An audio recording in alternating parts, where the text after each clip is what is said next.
আসসালামু ঈদের আলাইকুম আমি ঈদের বন্ধুরা, আগের দিনে কেমন বাড়ি নিয়ে আছো? চলে আশা আসবো। করি ভালো আছো। আল্লাহর রহমতে আমিও ভালো আছি। এই যে আসিফ চলে যাচ্ছে ওর নানি বাড়ি বন্ধুরা, ও থাকতে চাইছে না একদম। আসিফ বন্ধু নানি বাড়ি চলে গেল আর আমি এগিয়ে দিয়ে আসলাম। চলো তারা এই যে বিছানাটা এখনও পড়ে আছে, এখানে আমার আব্বা মা এখানে ছিল, আসিফও শুয়েছিল সকাল থেকে। তাই মনটা সত্যি আমার খুব খারাপ হয়ে গেল বন্ধু, সত্যি বলছি এত খারাপ লাগছে, নিজেকে এবার একা একা লাগছে, কেউ নেই বাড়িতে, এবার আমি পুরো একা হয়ে গেলাম। ছেলেটাকে বললাম যাস না, তাও শুনলো না। ওই যখনই আমার মারা আসে তখনই আমার মাদের সঙ্গে ও চলে যায়, আর আমার একদম ভালো লাগে না, একটু ভালো লাগে না বন্ধুরা। তাহলে চলো একে একে বিছানাটা বাগিয়ে নিই, কী আর করবো, নিয়ে চলে আসবো। এক সপ্তাহ মতো থাকুক, তারপর ঈদের আগের দিন গিয়ে নিয়ে চলে আসবো। তাহলে চলো বন্ধুরা, আমি একে একে কাজগুলো বাগিয়ে নিই, তারপর তোমাদের সামনে আবার আসছি। আসিফ চলে গেছে বন্ধুরা, একদম ভালো লাগছে না। আর একটু শুয়েছি, আর মুরগিগুলো চিল্লাচ্ছে দেখছি, এসে দেখছি একটা বিড়াল আছে, তাই মুরগির বাচ্চাগুলোও চিল্লাচ্ছে, ধাড়িগুলোও চিল্লাচ্ছে। এই যে এখানে দাঁড়িয়ে আছে, আর বিড়ালটাকে তাড়িয়ে দিলাম। এই যে বাচ্চাগুলো সব ঠিকই আছে, একবার দেখে নিই তাও।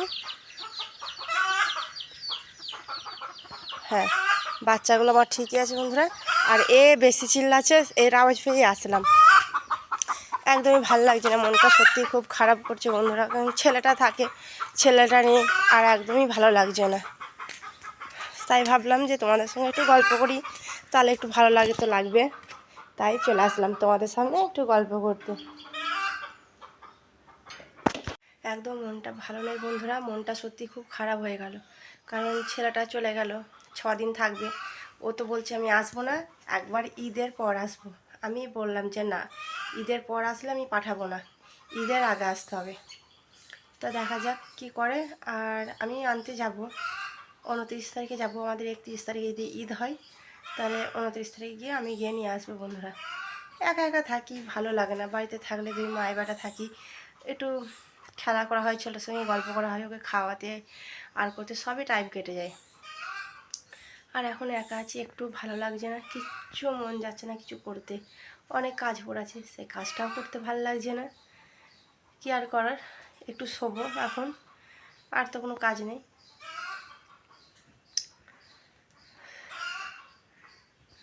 তাহলে আর কি বলবো বন্ধুরা, তাহলে চলো এখন আমি একবার ছেলেটাকে আবার কল করি, দেখি ও কী করছে।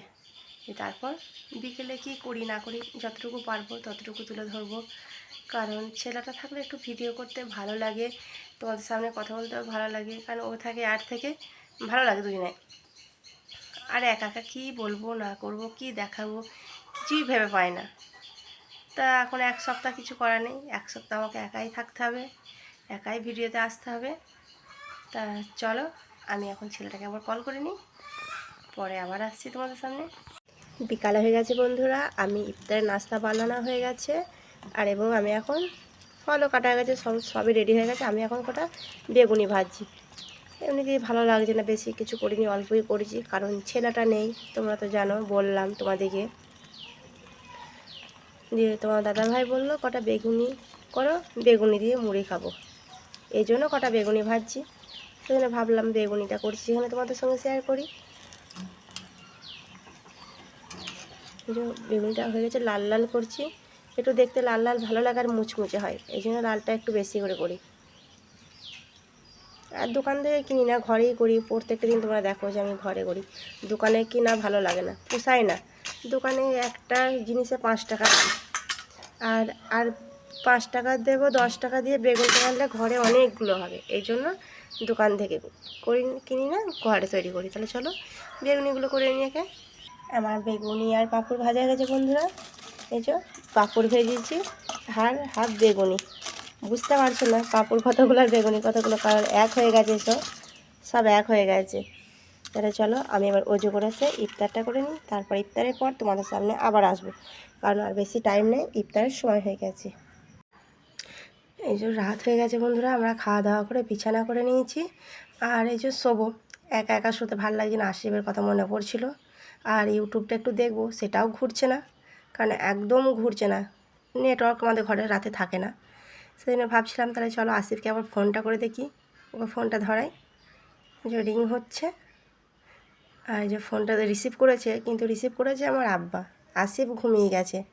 ওখানে গেলেও আমার কথা ভুলেই যায় বন্ধুরা, ও একদম আমাকে মনে রাখে না। তাই ভাবলাম আমি ফোনটা করি, কিন্তু আব্বা বলছে তোর বেটা ঘুমিয়ে গেছে। কারণ এখানে দুদিন রাত জাগা আছে বন্ধুরা, কারণ মারা চলে যাবে করে যে ঘুমিয়ে গেলেই নাকি মারা চলে যাবে। ও এটা ধারণা যে আমি যদি ঘুমিয়ে যাই তাহলে আমার নানি নানা চলে যাবে আর আমাকে নিয়ে যাবে না, সেই জন্য ও ঘুমায়নি। ও এতদিন জেগেছিল, দুদিন ভালোভাবে জেগেছিল, সেদিন ক্লান্ত হয়ে গেছে তো, বাচ্চা মানুষ, ওখানে গিয়ে ঘুমিয়ে গেছে বন্ধুরা।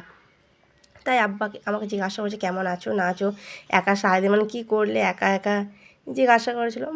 বাপ বেটি যেমন কথা হয় বন্ধুরা, তোমরা তো জানোই, আব্বা মেয়ের কথা এরকমই, মানে দায়িত্ব থাকে ওনাদের যে আমার মেয়ে একা একা কী করে না করে, সেটাই তো জিজ্ঞাসা করে। আর স্ক্রিনে একটা ছবি দেখতে পাচ্ছ বন্ধুরা, হলুদ রঙের জামা পরে এই যে দেখাচ্ছ, এইটা হচ্ছে আমাদের আসিফ। ছোটোবেলায় ও মেয়েদের জামা পরতে ভালোবাসতো, এই জন্য মেয়েদের জামা পরে ছবি তোলা আছে। তাহলে বন্ধুরা ভিডিওটা আজকে এই পর্যন্ত থাক, তোমরা ভালো থাকবে সুস্থ থাকবে।